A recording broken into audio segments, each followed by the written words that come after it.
મહારાણા પ્રતાપની સેનામાં એમના એક વીર સૈનિક હતા જેનું નામ હતું રઘુપતિસિંહ. આ રઘુપતિસિંહ એટલા બહાદુર અને વીર હતા કે મોગલોની સેના પણ એમનાથી કાપતી. એટલે મોગલોએ નક્કી કર્યું કે આ સૈનિકને જે કોઈ પકડીને મોગલ સેનાને આપે એમને ઇનામ આપવામાં આવશે.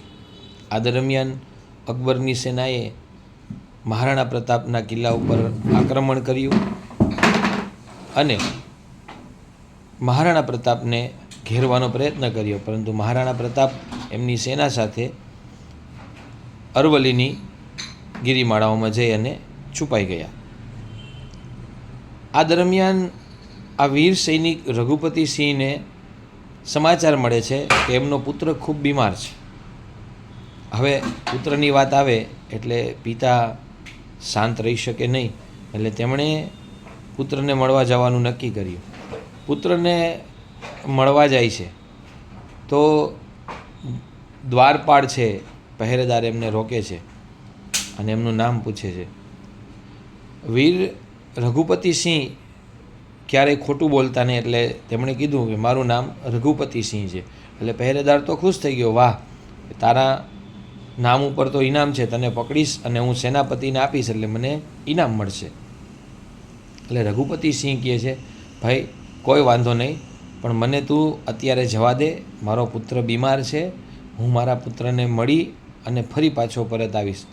એટલે પહેરેદાર આનાકાની કરે છે, પણ સમજાવટને અંતે પહેરેદાર એમ કહે છે કે કોઈ વાંધો નહીં, તું જા. રઘુપતિસિંહ તેમના પુત્ર અને પત્નીને મળે છે, આશ્વાસન આપે છે અને ફરી પાછા એ પહેરેદાર પાસે આવે છે.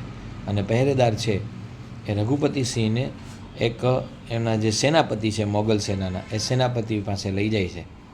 એટલે સેનાપતિ પૂછે છે કે ભાઈ, તને ખબર જ હતી કે હવે તું અહીંથી જીવતો નથી રહેવાનો, તો પણ તું પાછો આવ્યો. ત્યારે રઘુપતિસિંહ બહુ સરસ જવાબ આપે છે કે મને મોતનો ડર નથી લાગતો, પણ હું એક સાચો રાજપૂત છું, ક્ષત્રિય છું, એટલે મેં જે વચન આપેલું છે એ વચન હું પાળવા માટે આવ્યો છું. અને આ વાત સાંભળી અને સેનાપતિને રઘુપતિસિંહ પ્રત્યે ખૂબ માન અને પાન થાય છે અને તેઓ એમને આદર સાથે છોડી મૂકવા માટે પહેરેદારને આદેશ કરે છે. કહેવાનો તાત્પર્ય ભાવાર્થ છે કે આપણે આવી રીતે આપણા જે વચન ઉપર કાયમ રહીએ તો જીવનની અંદર ચોક્કસ સફળતા મળે છે.